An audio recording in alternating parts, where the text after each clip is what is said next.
So nandito na ako sa BGC. Ito yung Camiseta Skin BGC building. Nasa loob niyan yung The Vault, yung venue kung saan i-announce yung bagong representative ng Taguig for Miss Universe Philippines. For it is our pride that we're honored to give to you our Miss Universe Philippines Taguig 2021. Please welcome the lovely Miss Maria Katrina Legado.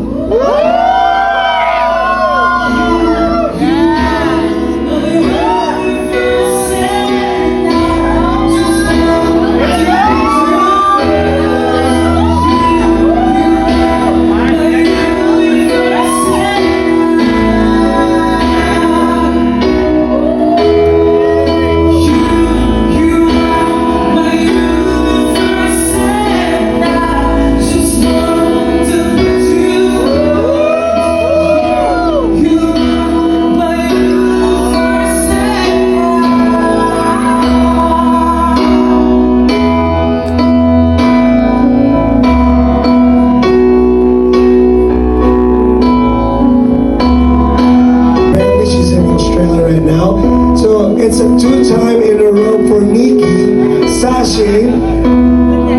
Yes, the next queen. Oh my.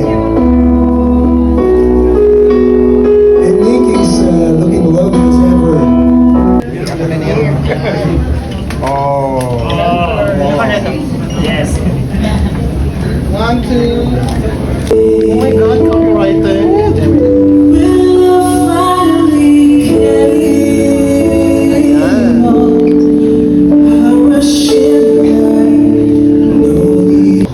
Maria Katrina Legado, 27, Taguig City!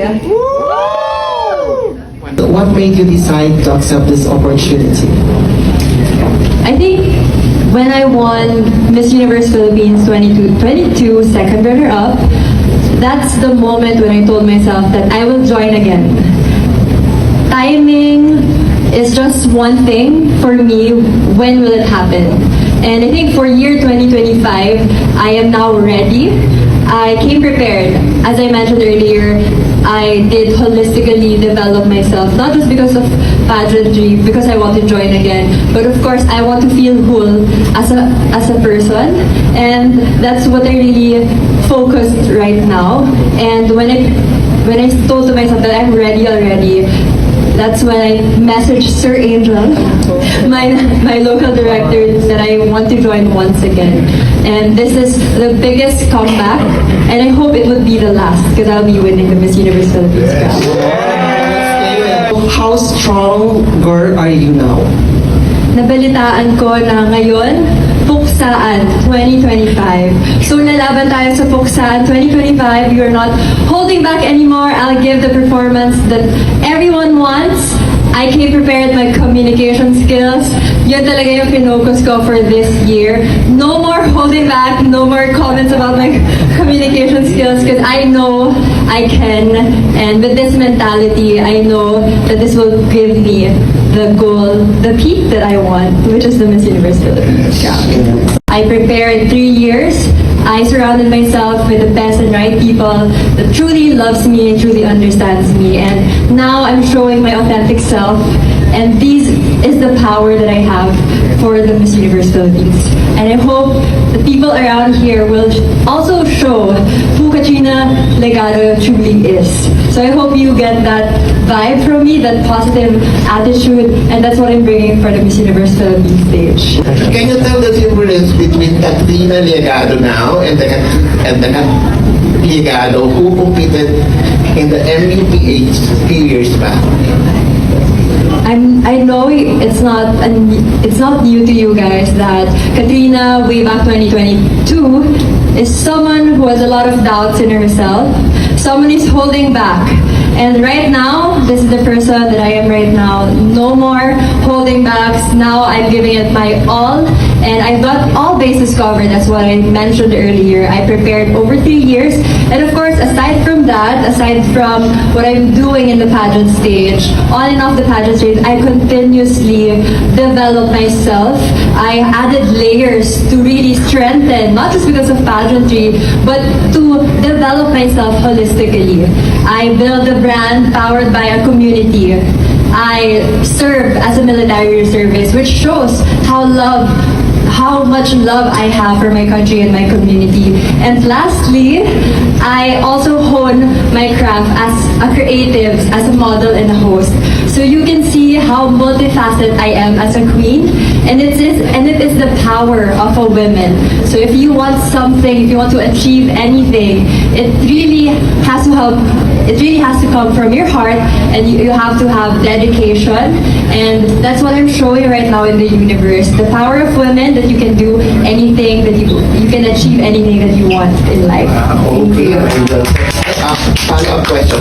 Aside from yourself, who is your biggest influence in accepting the responsibility to represent Taguig in the coming Miss Universe Philippines 2025? Apart from myself, as I mentioned, I have a great support system. I have my family, my friends, my team with me. They're the ones that push me and really train me to become the better Katrina 2.0 that you are seeing right now.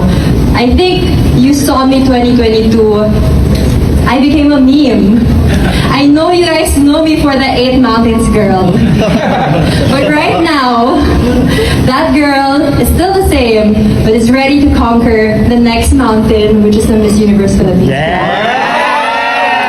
Back in 2022, you became closer with Michelle D and Celeste. So I just wonder if you've talked to them or had a time to chat with them about you joining again this time.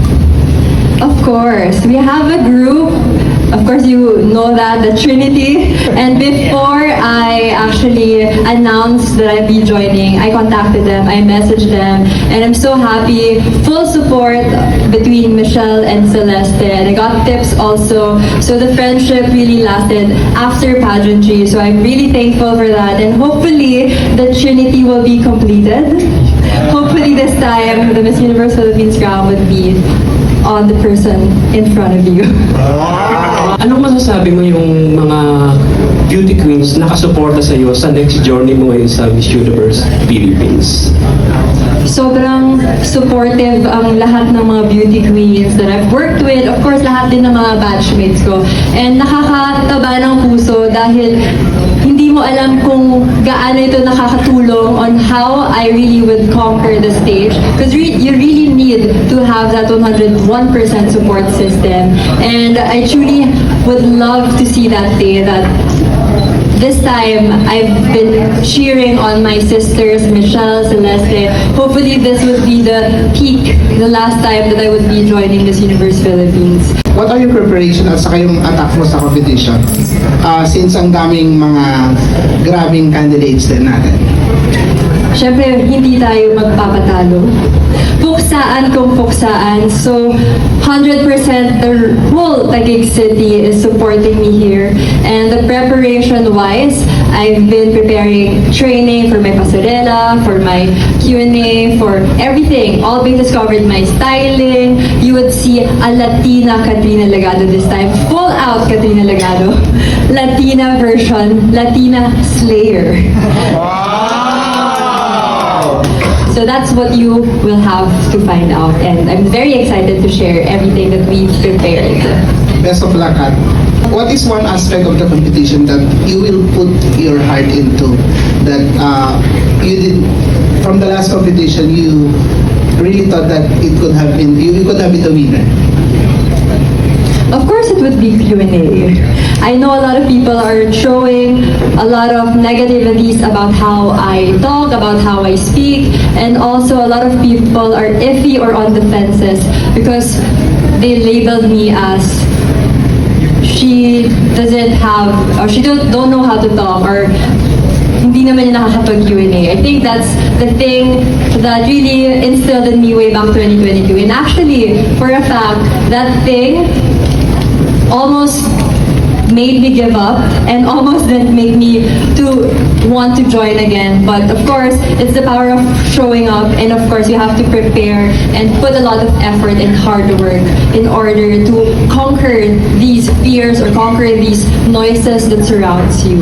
So it would really be Q&A, and I'm working double effort, so I got all the bases covered. So if you guys are worrying about how I talk, communicate, it's just a matter of really working hard and preparing for it.